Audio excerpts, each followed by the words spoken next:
9월 18일 목요일 로마서 7장 7절로 25절까지 말씀입니다. 그런즉 우리가 무슨 말을 하리요? 율법이 죄냐? 그럴 수 없느니라. 율법으로 말미암지 않고는 내가 죄를 알지 못하였으니 곧 율법이 탐내지 말라 하지 아니하였더라면 내가 탐심을 알지 못하였으리라. 그러나 죄가 기회를 타서 계명으로 말미암아 내 속에서 온갖 탐심을 이루었나니 이는 율법이 없으면 죄가 죽은 것임이라. 전에 율법을 깨닫지 못했을 때에는 내가 살았더니 계명이 이르매 죄는 살아나고 나는 죽었도다. 생명에 이르게 할 그 계명이 내게 대하여 도리어 사망에 이르게 하는 것이 되었도다. 죄가 기회를 타서 계명으로 말미암아 나를 속이고 그것으로 나를 죽였는지라.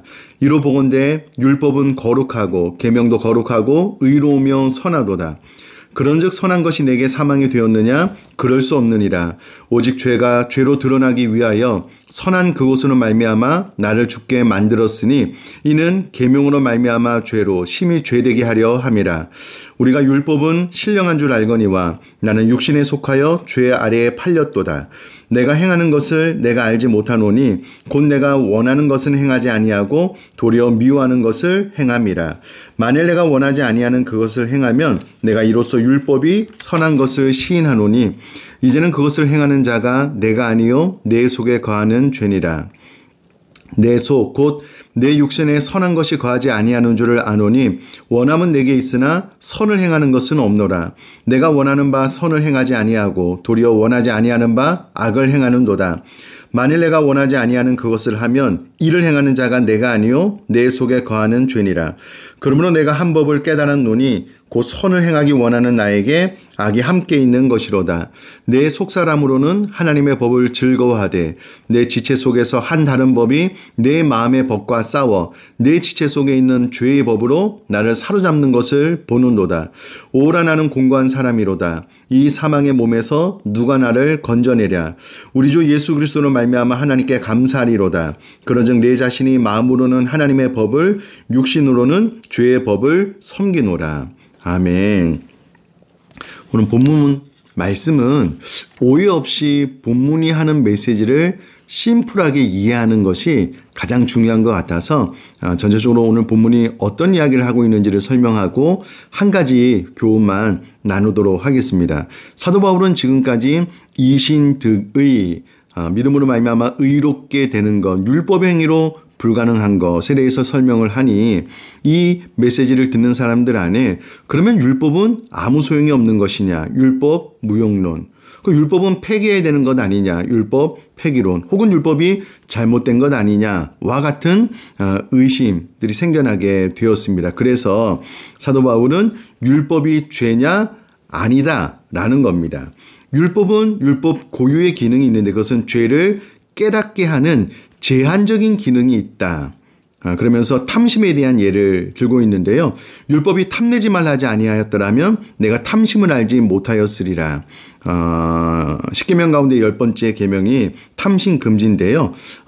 성경이 탐심 금지에 대해서 이야기를 하고 있기 때문에 율법으로 내가 그것을 어겼을 때 내가 잘못했구나라는 것을 알게 된다라는 겁니다. 자, 그런데 이게 참 특이한 것이 무엇이냐면 성경은 탐심하지 말라라고 계명을 통하여 우리에게 알려줄 때에 우리가 그것을 지키지 못하잖아요. 그러면 죄가 그 계명을 이용해서 우리 안에 오히려 탐심을 불러일으키는 경우가 있다라는 겁니다. 예를 들어서 뉴스에 마약이 나쁜 것입니다. 마약을 하면 안 됩니다. 그 가문 자체가 개인도 파산하고 멸망하게 됩니다. 라고 보도를 했는데 오히려 그 뉴스를 통하여 죄가 발동되어서 마약에 대해서 관심을 갖고 그것을 연구하는 경우가 있는데 뉴스 자체가 나쁜 것이냐? 그렇지 않잖아요.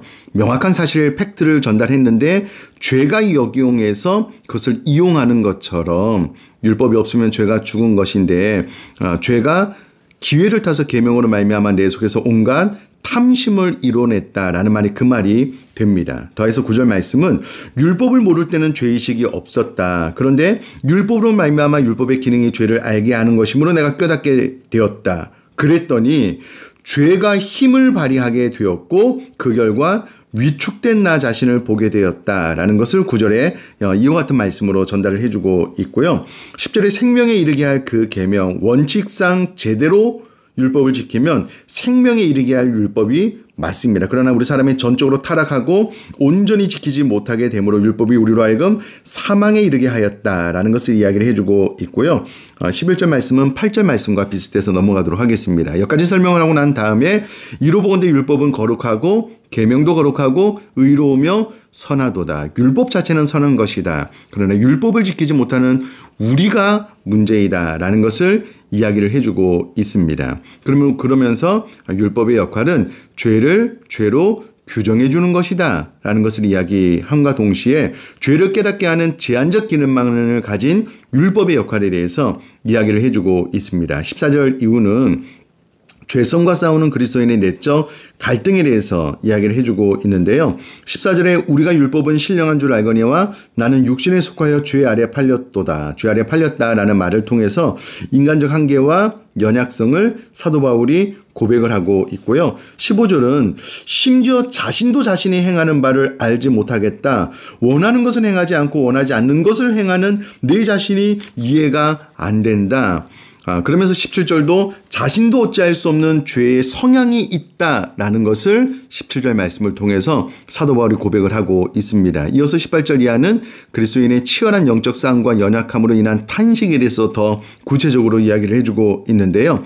사도 바울은 위 구절의 고백을 통해서 한 번 더 18절에 내 속 곧 내 육신에 선한 것이 거하지 아니하는 줄을 아노니 원함은 내게 있으나 선을 행하는 것은 없노라. 그러니까 육신의 본성에는 선한 것이 전혀 없음을 다시금 인정하고 있고요. 19절도 원하지 않는 행하는 그 본성의 충돌, 이 모순을 내가 경험하고 있다라고 고백을 하고 있고요. 20절 말씀은 오해를 하지 말아야 될 것은 만일 내가 원하지 아니하는 것을 하면 이를 행하는 자는 내가 아니요 내 속에 거하는 죄이기 때문에 나는 잘못이 없다라고 오해할 수 있지만 그렇지 않습니다. 자기 속에 있는 죄의 성향의 결과로 인하여 내가 죄를 잡고 범하게 된다. 라는 것을 고백하고 있고요. 21절에 지금까지 이야기하고 난 다음에 그러므로 내가 한 법을 깨달았는데 곧 선을 행하기 원하는 나에게 악이 함께 있다. 우리 안에는 육신의 소욕과 성령의 소욕이 같이 공존하고 있습니다.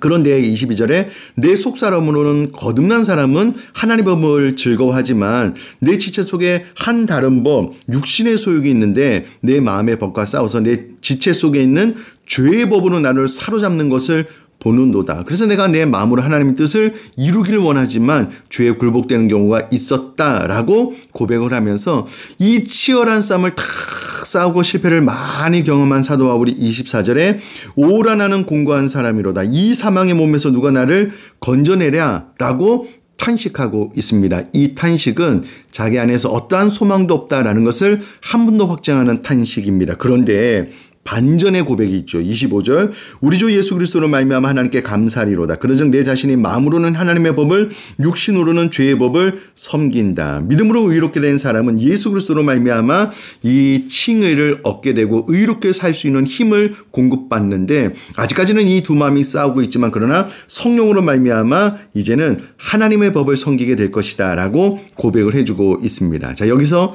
우리에게 주는 한 가지 교훈을 나눈다면 우리 마음속에는 분명히 육신의 소욕과 성령의 소욕이 공존하고 있고 거듭나고 난 이후에 이 두 마음은 지금도 싸우고 있습니다. 자, 그러면 육신의 소욕과 성령의 소욕이 싸워서 누가 이기느냐? 라고 했을 때에 거듭난 그리스도인들은 의롭게 살 수 있는 힘을 얻게 되었기 때문에 무조건 육신이 지지 않습니다. 그러나 때로 육신이 질 때가 있잖아요. 이것을 가만히 생각을 해보면 식물로 비유를 해보자면요. 육신의 법을 상징하는 식물이 하나 있고 성령의 소욕, 육신의 소욕을 상징하는 식물 하나와 성령의 소욕을 상징하는 식물이 하나가 있다면 어느 식물이 더 튼튼하고 건강하게 잘 자라는가? 물을 자주 주는 쪽입니다. 적절하게. 자, 동물이 있다면 육신의 소욕이 강한 동물과 성령의 소욕이 강한 동물이 싸워서 누가 이기냐면 먹이를 잘 주는 건강하고 튼튼하게 키운 동물이 이깁니다.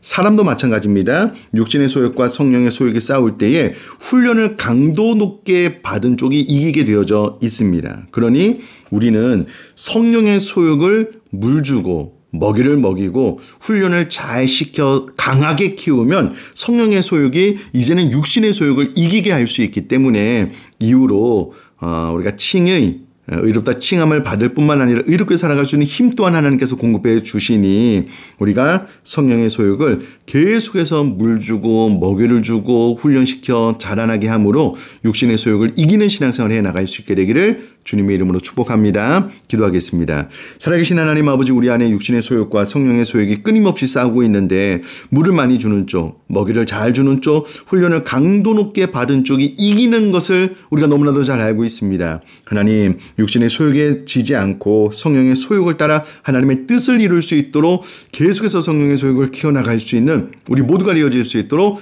은혜 허락하여 주옵소서. 감사드리며 예수님의 이름으로 기도드립니다. 아멘.